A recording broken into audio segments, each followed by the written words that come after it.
Hello, I'm Maid of the Mouse, and welcome back to Tavern Talk.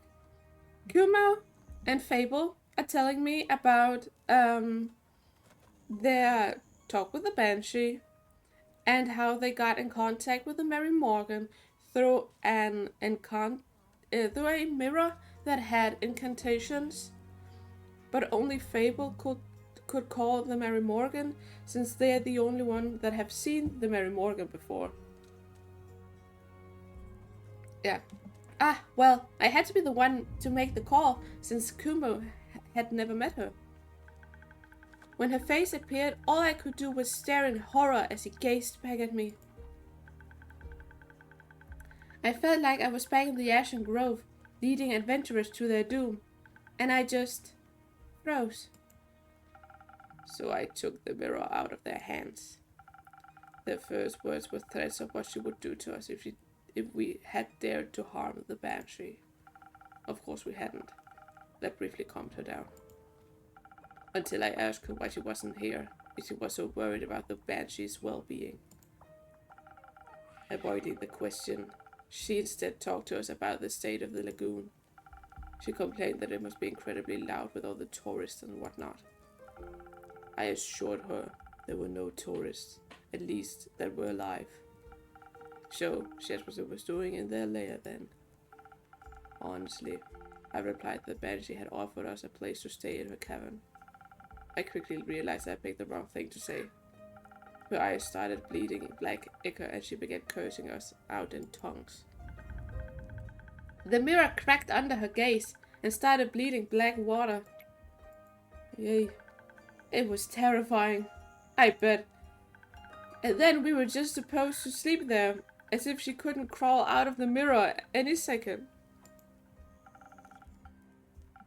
After what happened, I thought that we shouldn't discuss our further plans in that cave. So I pulled Fable outside and we went for a walk. The nymph had mentioned this enchanted flower field where she collects flowers for the fish.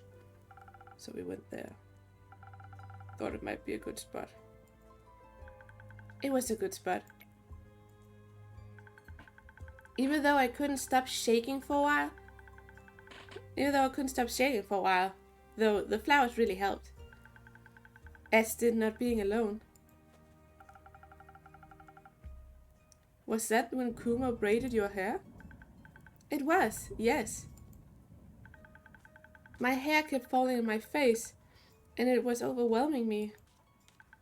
So he sat me down and braided it away, while I worked on rebuilding the lute.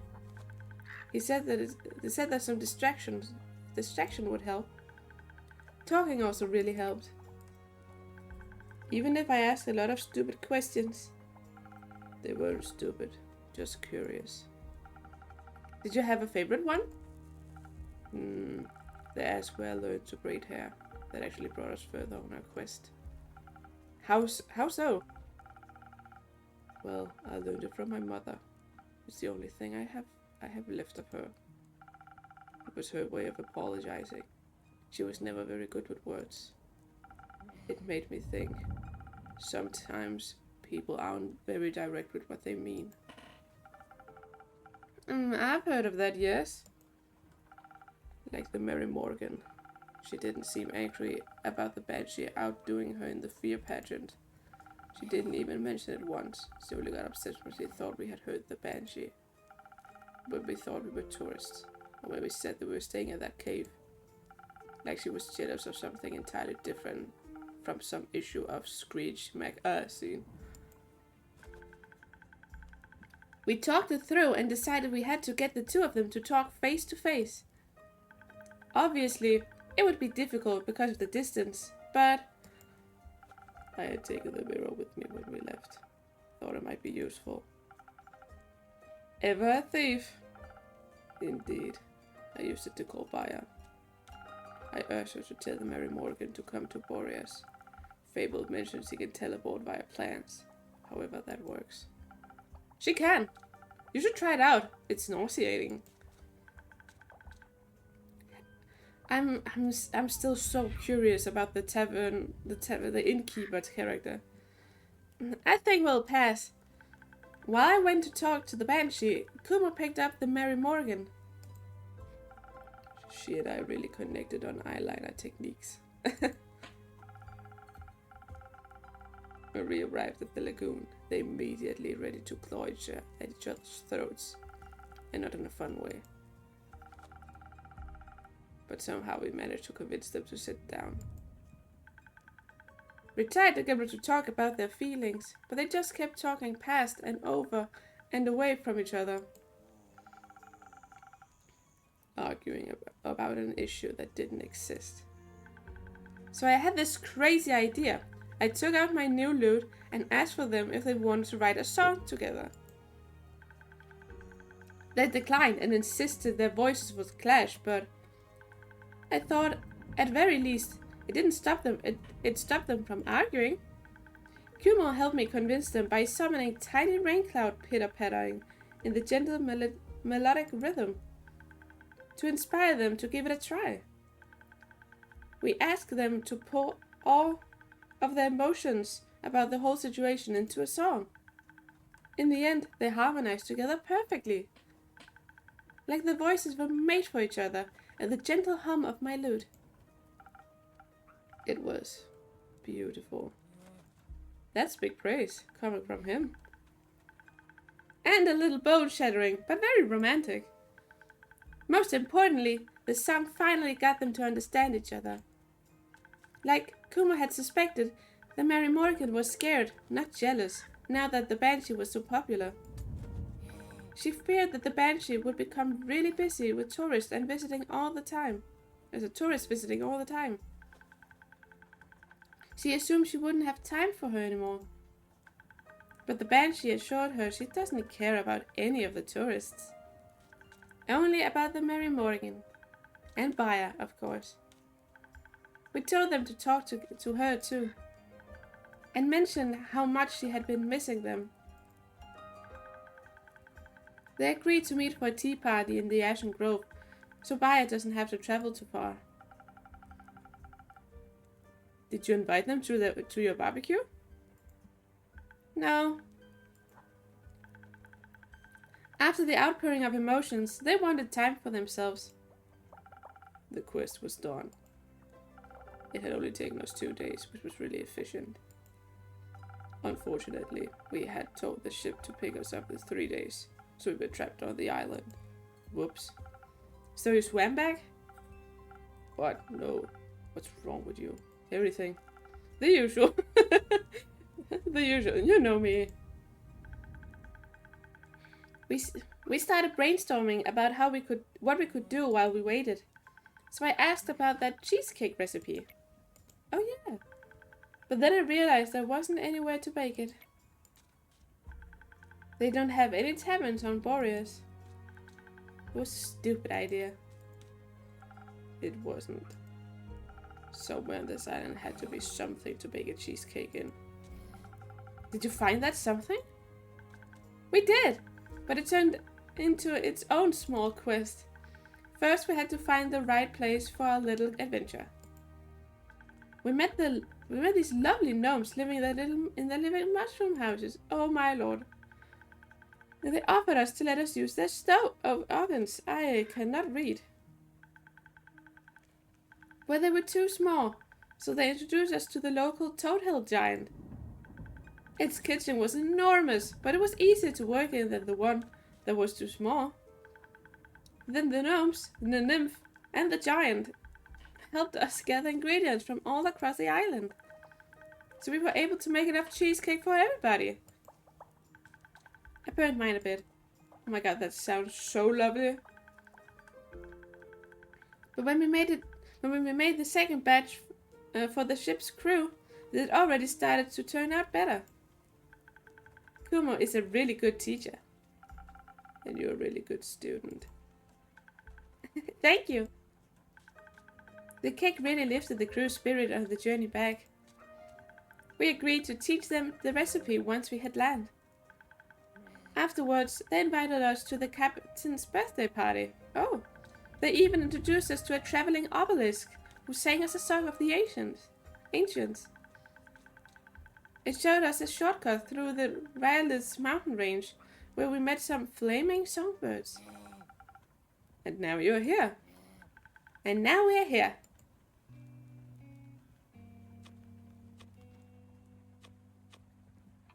That seems a little, that seems a little, it's just a little jealous to say.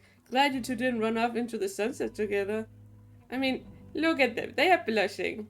I think they're definitely growing closer. Oh my god. Well, I'm glad you came back. I'm always happy to see you guys. Of course we did. I promised a good story. Exactly. And you delivered tenfold. Where are you two going next? I should probably talk to Melina. She was pretty mad when I left. I guess I should apologize while I still can. Good idea. And good on you for recognizing it. Do you want me to come with you? No, I think I need to do this alone. Or rather, with her. And I have to check in on Rufus too. Maybe Hex taught her some fun magic tricks in the meantime. You left her with Hex. And with Grace. Ta-da! There's Grace. Don't worry, nothing was set on fire. I should go. But before I go... Do you maybe want to do something together later today?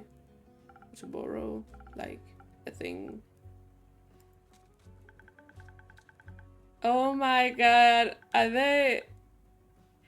Are they becoming a thing? Oh, like hanging out together? We could play charades with the werewolves.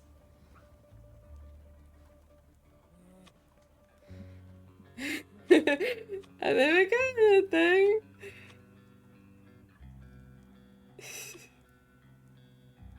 I mean, if the option was to whisper it to Fable, I think this would be the best one, but I don't know. I'm a little afraid that I'm putting Kumo on a spot if I just say this. Yeah, is that what you were thinking of doing, Kumo?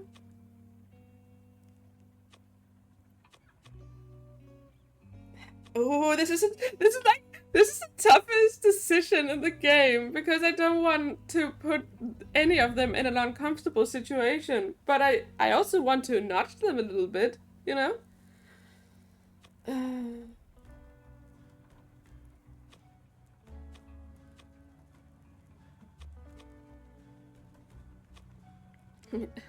just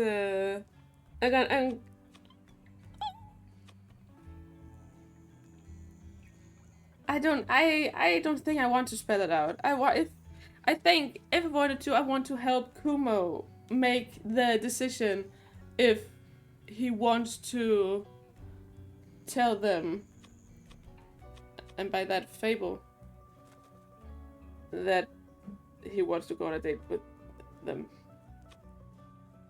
Is that what you're thinking of, Kumo? No.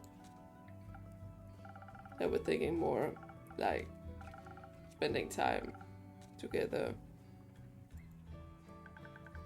Like on a walk? This is beautiful. And like on a date. Oh!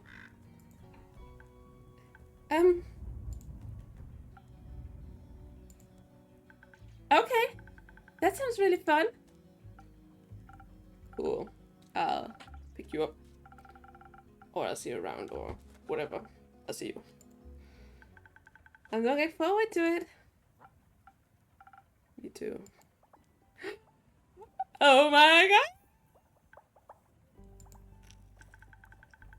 He asked me on a date. He did? That's... Oh, what do I do now? Do you think Archie has books on dating? Or should I ask the Hydra for advice? He probably knows about dating, right? Archie is still on his quest. Also, I'm right here. You're right. What should I do? Just go. See where it takes you. It's not like you have to go on a date and then you have to get married and have like 15 children. You can also go on a date and then find out if you want to go on another date. Just go, see where it takes you. Or where he takes you. Hopefully somewhere nice. I do feel safe with him. Maybe I should try trusting this more. Mostly, I think you should be honest with him. He seems to like you for who you are. There's no need to hide. That's the scary thing. Why does he feel that way? Because you are very lovely? People keep saying that, but sometimes I just feel a lot lovelier hiding, you know. To me, it sounded like perhaps a little too late for that. Sorry for listening in. You two are just very sweet. It's okay. I also thought it was very sweet. He was very sweet. But now that he's gone, I have some time to think again. And I'm not sure if it was supposed to be that type of sweet anymore. Maybe he was just being nice. He asked you on a date because he's just being nice. Well, maybe he felt bad for me or something. Then he would probably have accepted your playing charades with the werewolf. Innkeeper, dear, I think Fable might be in need of another drink. Maybe something to untangle their thoughts. Something for a quick escape from this overthinking. That sounds good. I'll see what I can do. Oh, Fable. You gotta trust yourself a little more. People love you for who you are.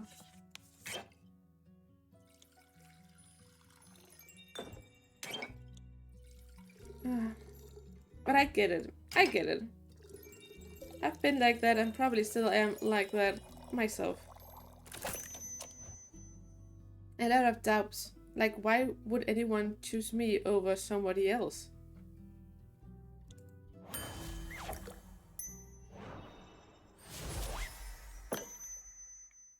Does this help? Very much. Thank you. I feel like now I can uncover the yawn ball that is my brain. What do you think I should do? What do you want to do? I want to go on a date, and I want to get to know him better. Maybe even get him to know me better, too. Do you think he would like that? I think so, yes. It seems like you don't need our answers. You have yours already. Sometimes I just feel like I need permission to listen to my heart. Did you know you can give that permission to yourself? I forget that every time, but I know you're right. I think I know what to do now. Somewhat. But I'll figure the rest out. Thank you for listening to me. I think sometimes that's all I really need when I'm scared. There's nothing wrong with being scared, as long as you don't run from the things that make you happy. You're right. It took me a while to realize that running is so easy, you know. You always know where to go. Away. But staying, you have to actually look at yourself and figure out what your part is in everything. That can be a lot. But when I was on the journey back from Boreas, dancing with Kumo to the music of the navigator's fiddle, thinking about how I would have never gotten to that point if I hadn't put myself out there, I realized that life is so much more than a constant game of hide and seek from the things that truly mean something. And I decided to stop running from life, even if I'm scared. I want to do my best to face my problems. Even though it's terrifying, I know that I'm not alone. Is it still about Kumo? No, he was never a problem. He's one of the reasons I'm not alone. Just like you. With good friends by my side, I can do anything. And I can't wait to see what you will do. It might not be as impressive as you hope, but it will be me. And I'm excited about that. Me too. I'm really proud of you, Fable. Thank you for everything, especially the great advice. That was really great advice. Maybe you should take some of it too, Grace. Maybe you should. But we all conquer life at our own pace. My personal next Goliath is going to be reapplying my lip gloss. And maybe some blush. I do feel a little pale. Can I borrow a mirror for a bit, innkeeper? Of course! There are some free rooms and mirrors upstairs. Right next to the acorn chimes. Just ignore the doors with the do not enter signs. You shouldn't have said that. Now I want to check. Please don't. I won't. I am polite. Or am I? No! No, no, no! Let's hope she won't find all the nightmare creatures you've locked up there. Let's. Have you ever visited the Twilight Castle? Not for long enough to capture any creatures. I see.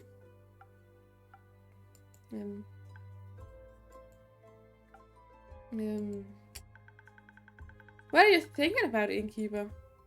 Oh, innkeeper things. I don't. No, I mean, since I'm not an innkeeper and all. Right. That song you mentioned. The one you started writing on the ship. I know it's not done yet, but how about a little sneak peek?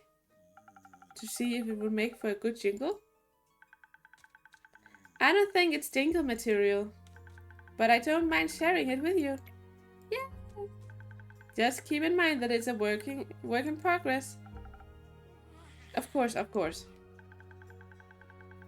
There is a calling on the wind beneath the talk of the keep. I've heard the tales, set the sails. Now it's time for me to leave. That sounds like a great opener. So I like it? It's wonderful. I can't wait to hit more. Me too. But it's still a little rough around the edges. I feel like it's missing something. Maybe the next adventure. Maybe. Will you let me know when it's done? Of course. I can't wait to show you the finished version. Thank you, Fable. I'm proud of you. For maybe finally finishing a song? For not running. Oh, thank you. Me too. Innkeeper, do you ever think about taking your own advice? All the time, yes. Why don't you? I don't know. It's hard. It is hard. It's hard, I know, but I promise I believe in you as much as you believe in me. And I know we'll both be okay. That's nice. I would like that. Me too. Well, I've talked a lot today. I'll give you some space.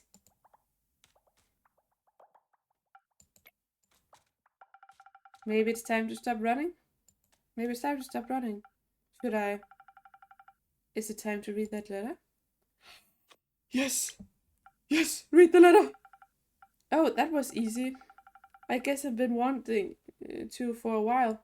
Yeah! Let's hope for no regrets. Okay. My dearest friend. There is a little flower in there. My dearest friend. Long has it been since we talked last. Long has it been since everything has been seared away by the cold flames of death. I wish I could still remember our last conversation, but it's a waning memory. I can only imagine how you enjoyed running away, wishing to forget whatever was between us. Maybe you did, for a brief moment, for these 30 years. If you did, I'm writing this letter to kindly remind you of the old times. To celebrate our reunion, I invite you to the spectacle of the century. The last day of the astral moon, welcoming the first light of the dying moon, where the realm of Tuat is just a grasp away. Are there any spirits you'd like to remember? Are you afraid of what they might tell you?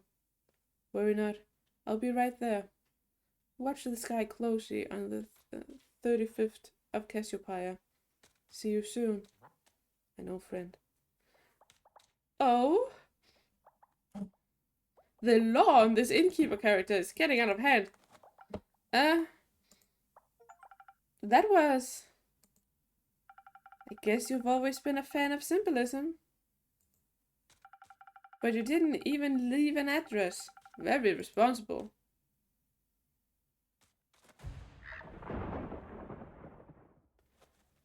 Oh, hello, boy. Welcome back. You seem troubled. And I'll have to know what troubled you in the next episode. I'll see you around. Bye bye.